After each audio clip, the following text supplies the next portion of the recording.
I'm ready when you're ready. Okay, here we go. Hey, this is Dr. Buzz with Buckeye Physical Medicine and Rehab. Check out our website, buckeyepmr.com. Today we're going to talk a little bit about hormones, a little bit about stem cells, a little bit about everything, I think. We're talking about pain in general and some misconceptions people have about how the proper way to treat pain. So we're going to cut the break and we'll be right back. Okay. Hey, this is Dr. Buzz with Buckeye Physical Medicine and Rehab. BuckeyePMR.com is the website. Check it out. We just redid the website. We got a lot of new stuff going on. We actually just opened a new office. I'm here with Mike today. Mike is my stunt double. Yep. When you're not available, I just show up at like kids' parties and things like that. Yeah, thank you. But anyways, I'm pretty excited. We just opened a new location. What happened at Buckeye? We're the largest bioidentical hormone replacement center in Central Ohio. And we had to basically open a new location to better serve our customers. So we're real excited about that. The new location is in Grove City, but it's a separate entity. And the patients are going to like it there. There's a little bit of teething pains. The first week, the computers were down and a bunch of stuff, but everything's up and running and very smooth right now. Well, that's usual when you have a new office. Anything new is always going to have some hiccups. We had no computers and no AC. It's always amazing. Well, listen, I'm pretty sure that everybody loved going in for that no AC issue, especially when it was in the 90s early. Yeah. But it's fixed now. It's comfortable there. We've had a couple team members over there. I think everyone's really going to like, and obviously what we're specializing in at that facility is bioidentical hormone replacement therapy. We also do medical weight loss, which we talk about quite a bit on here, and we're also treating erectile dysfunction, which is a pretty big problem in society. Millions of American men suffer it, and it's completely treatable and curable. So it's one of those things, there's a lot of guys out there that suffer with it, and kind of like with hormones, and think that, it's just something they have to have, or I'm just getting older and that's the way it is, and it's definitely not the case. And the other thing a lot of people do is they'll take, with Cialis, all the different medications. The over-the-counter stuff. Yeah, and that never fixes it. I mean, that kind of treats a symptom, but really doesn't fix anything. And the bottom line on erectile dysfunction is caused by poor circulation. It's a circulatory problem, okay? And the first thing I'll tell you, if you're suffering with erectile dysfunction, that's not only a bad thing for obvious reasons, but it's a bad indicator of overall health, because if the circulation is compromised in one's penis, it's also compromised in other areas. So if someone has erectile dysfunction, that's an overall sign of your vascular health being very poor, or blood vessel health being very poor. Can I ask you a question on that before you move on from that? So is that more of kind of like, you always say you have a check engine light, you don't want to keep driving on it. Is that one of those things where if you're starting to have those symptoms, you're not trying to just identify that one problem. You want to move on and see what overall is going wrong? Yeah, ED is a really big deal and a really big warning, because as I said, your penis should always work. And if it's not, it's because you're having circulatory problems, which means blood vessel problems. And obviously blood vessels aren't just important for your penis, but all your organs. Right. So oftentimes people that have ED will develop neuropathy, which is another circulatory problem.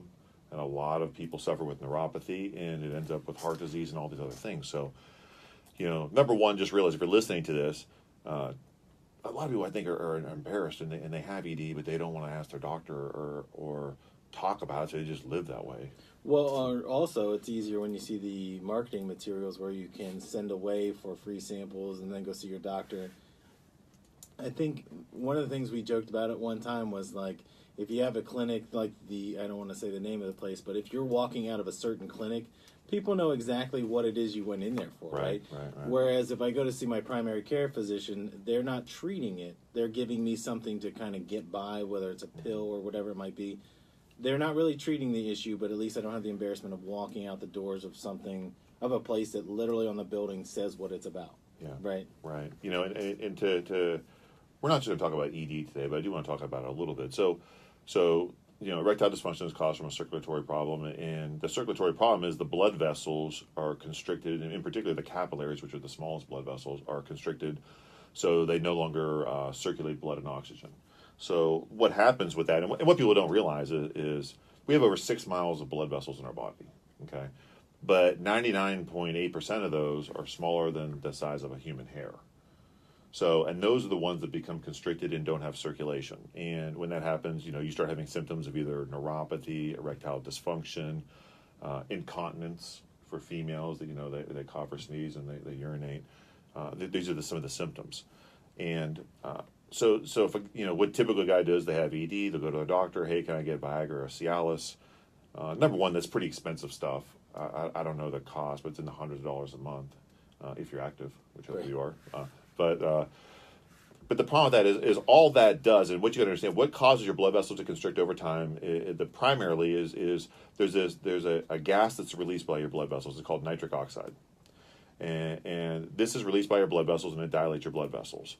As we get older, and more importantly, as our blood vessel health deteriorates, they secrete less of this. And when that happens, what happens slowly over time is your circulation decreases everywhere, not just your penis, but everywhere. Your blood pressure will raise when you get older because the smaller your blood vessels, the more pressure you have.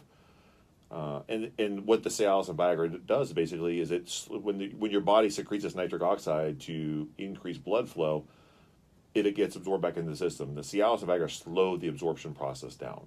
So the little bit you're producing stays there a little bit longer. So that's why Viagra and Cialis will work for a little bit.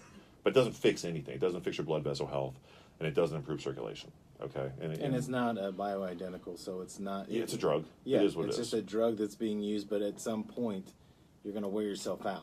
Correct. So yeah, and that stuff only lasts a certain amount of time. So a lot of people start taking Viagra or Cialis for a year or so, and then they'll say, "Hey, this stuff doesn't work anymore," because it doesn't fix anything, right? Because in the meantime, your blood vessel health continues to deteriorate. There's nothing for that. So step one for someone who has ED is, number one, get your hormones checked. Because if you don't have proper testosterone and estrogen levels, number one, you're not going to have a libido. So you're not going to want to use your thing that doesn't work anyways, yeah. Right? And number two, testosterone and estrogen are also very important for your blood vessel health, which obviously is important for this, but also for your heart and everything else, okay? Step two, when you come in, is the other thing you got to test is you got to test your nitric acid levels. And it's a simple saliva test we do in the office. And what I found, here's a crazy thing I found.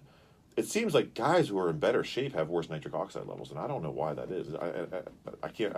I'm still researching this, but I have a lot of guys that come in that are really healthy, but will test their nitric acid levels, and their levels are really bad. So it's a simple saliva test we do, and if your nitric acid levels are low, obviously we know your blood vessels aren't going to be opening up like they're supposed to, which is bad for blood pressure, ED, and all this other stuff.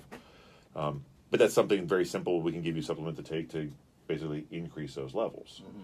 So step one and step two to actually get to the source of the problem is make sure your hormones are proper, make sure your nitric acid levels are proper. And if those don't work out and you still have an issue, then you have more, blood vessel damage.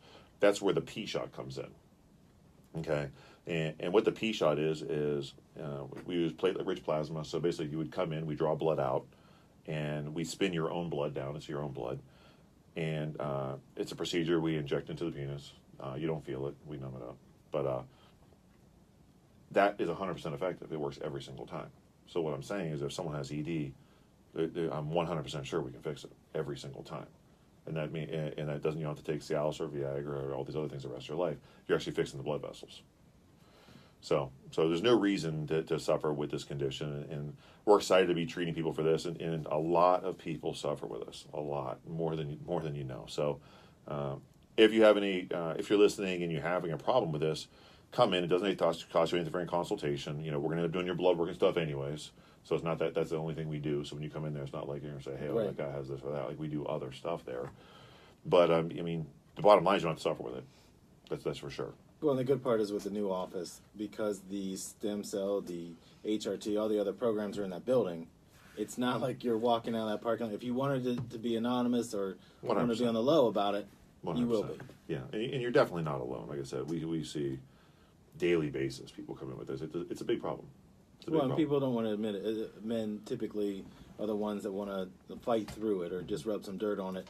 At some point, you have to admit, and it's not something you're going to talk to your friends unless they're a physician. Right. I'm sure you get a lot of people that come to you and ask you questions in the gym or wherever you're at.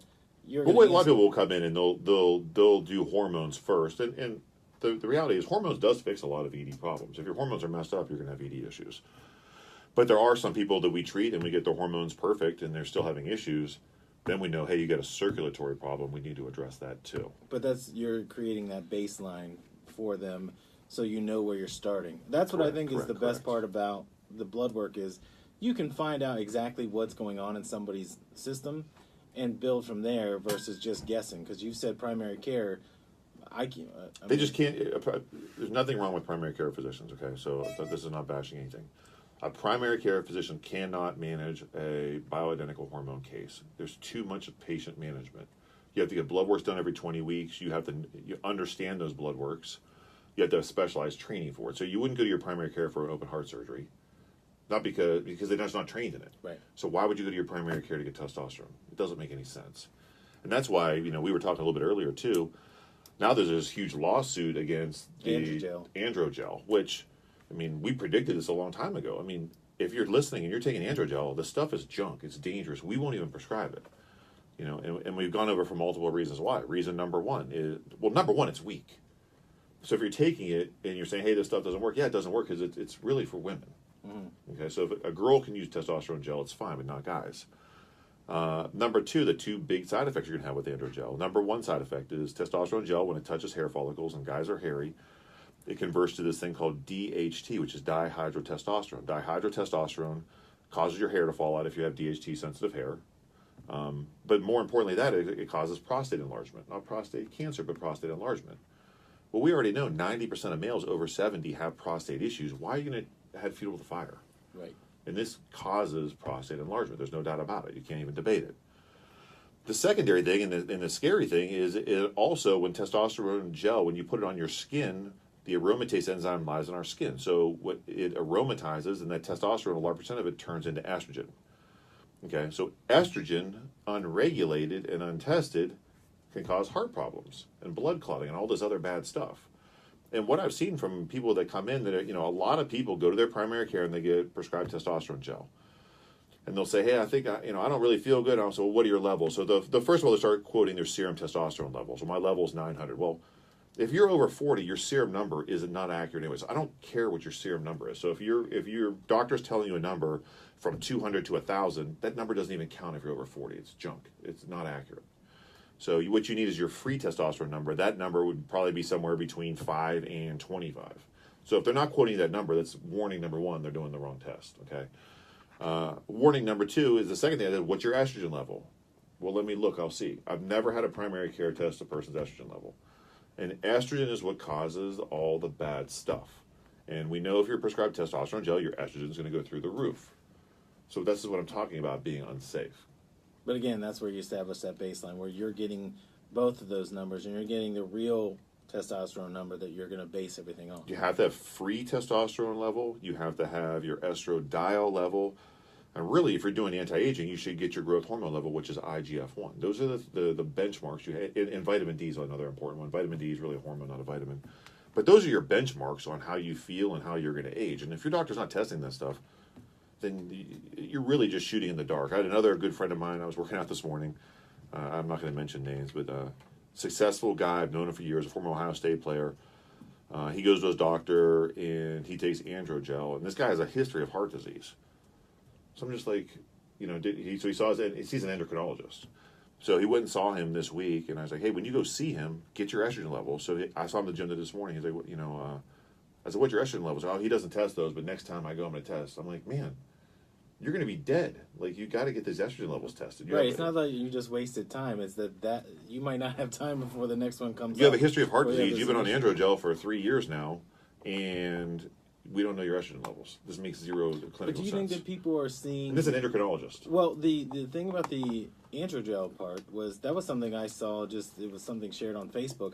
You hadn't even seen that lawsuit had just gone down. No. But that's predictable, though. It's predictable. It is predictable, but the big case, there's 20 people involved in a case that it's going to go to trial next year. So there's a whole another year before any real backlash comes from this androgel deal. But what happens, and they're going to win that case. They're going to win that case, and and they're going to sue the pharmaceuticals. That's where the money's at.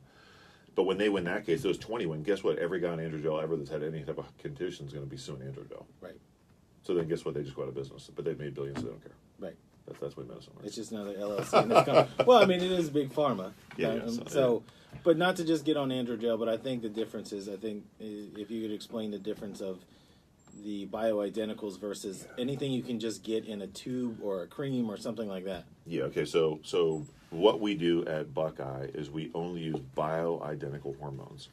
So what that means, whether you need estrogen, testosterone, what you're going to get is identical to what your body produces. That's what bioidentical means, identical to what your body produced. So where a synthetic would be not identical. So it'd be something that mimics that. It's a drug, so it's synthetic's a drug. So, but there's a lot more money in drugs. Hence, that's why drug companies are There's money in the patents and then pushing the drug and being on the stock exchange. Correct. Versus bioidentical.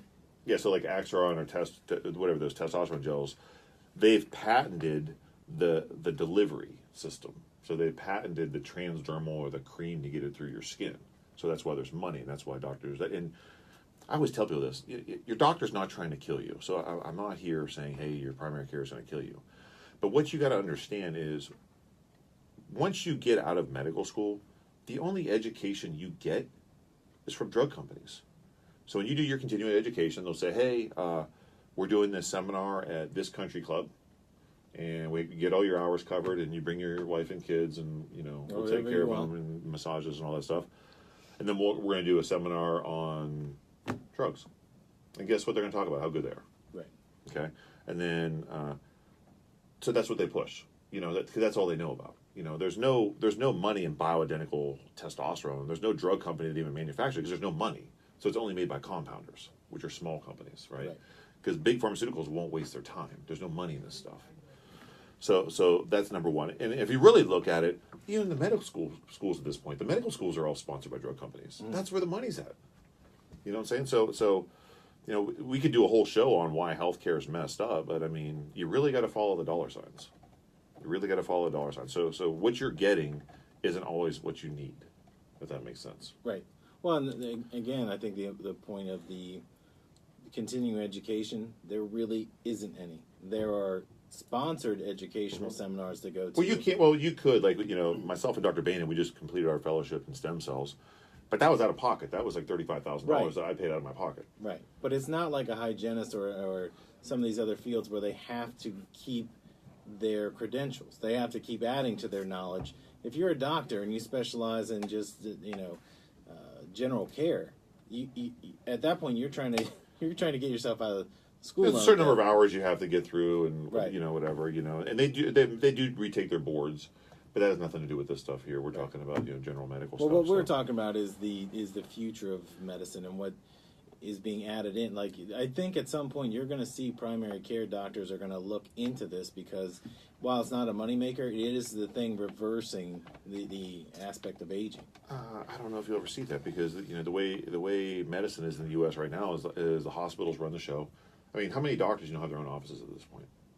Very few. I mean, they're all, if they had their own office, they're kind of combined. But they work for the hospital. Yeah. Yeah, because there's no money in general medicine, unfortunately. You go there, they can build what they call an E&M code. You go there, you get evaluated, they can build this code. There's really no money in it. So really, primary cares at this point are feeder lines to the hospital. So you go to your doctor, hey, you got to go get blood work done, so the hospital will bill $1,500 for the blood work, or you need an MRI, that's $5,000, or if you need a procedure, that's $20,000. So primary care is really just a feeder line to the hospital. When do you think that happened? That was probably in the 80s? I know we're kind of getting off, but I was just a lot of it had to do with the Affordable Health Care Act and our former president having to. I mean, you got to be paperless, so you have to put a computer system in. That's $50,000. The system is extremely inefficient at this point, and the health insurance company's got the whole racket figured out. I just thought I was just curious, because you've been in this field for 20 plus years, and you had to have seen it even from the outside, the changes that were happening, because you said you were frustrated with the way that. Well, when they allowed insurance companies, you can have an insurance company, if someone comes in and does a procedure with us, up to 2 years later, the insurance company can have not even a doctor, maybe a nurse or someone that's not even a specialty field, look at the records and say, hey, this person didn't need this or that, we want our money back. 2 years later, that makes no sense. The writing was on the wall. Right. Do you see what I'm saying? So, it's not about what's best for the patient. I mean, insurance companies are for-profit businesses. They're very profitable. And it is what it is. I mean, so if you really want to take care of your health, prevention is the key. You have to exercise, you have to eat properly, and you got to take care of your hormones as you get older. That's it. But so really your health insurance isn't health insurance. That's actually a misnomer. It's your sick insurance. If you get shot, you're glad you have health insurance. Get in a car crash, glad you have health insurance. Fall off your roof and break your neck, yeah, you're glad you have health insurance. It's emergency insurance. Right. But it has nothing to do with health. Zero. So if you're relying on your doctor or your health insurance to be healthy, you're going to be dead. That's the reality. That makes sense. So, but anyway, but back to these bioidentical hormones. Bioidentical hormones, because they're exactly what your body produces, it's impossible to have side effects. There are no side effects. Now, you can overdose and you can underdose. That's why we do blood works every 20 weeks. But there's no side effects if dosed properly. Mm-hmm. So there is no side effects. And I always tell people, when you receive medication, there's no warning label on them because there is no warning. There's no warning. There's nothing wrong with this stuff. Will you go into that in a little more detail? Because the perfect example is, I was listening to another podcast, and the guy had an expert on about Big Pharma. And they watched the commercial on YouTube that they gave the disclaimer for everything that could go wrong. If you experience a heart attack, heart flutter, all these other things. On bioidenticals, there is no warning, right? Because it is what it is. Yeah, so, and, I do seminars all over, and when I do my seminars, one of the things that people will say, well, I'm on this or that. I don't know if it's bioidentical. I simply say, listen, if it's a medication that comes in a packet and there's that parchment paper with it with all the side effects, it's not bioidentical. It's that simple. Because there's a million drugs out there. I don't know, this or that. I said, if your medication comes with a warning, it's a drug. And if it's a drug, that means it's not natural to the body. That means there's side effects. It's that simple. So if you're on estrogen, testosterone, or any of these things, if there's parchment paper, it's a drug. It's not safe. You shouldn't do it. And I go so far as to say, if you're not on a bioidentical, just don't do anything. Just get old and deal with it. It is what it is. But you have to make a decision in your life. Right. Hey, listen, I'm going to continue to try to be healthy for the rest of my life and exercise and eat properly and do hormones, or I'm just going to age and when I'm done, I'm done. And that's a choice everyone makes, and that's a choice you have to make. You're going to be like a barn. You're going to age with weather, or you're going to. You want to paint the barn and do whatever, let it, whatever happen. And that's a personal choice everyone has to make. I can't make that decision for them. But I can tell you, if you want to do the anti-aging thing, no one does it like we do at Buckeye.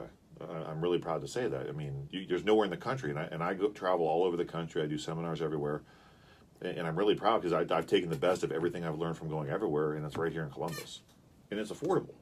Right. Just 10 years ago, only like the celebrities and athletes were doing all the stuff we're doing.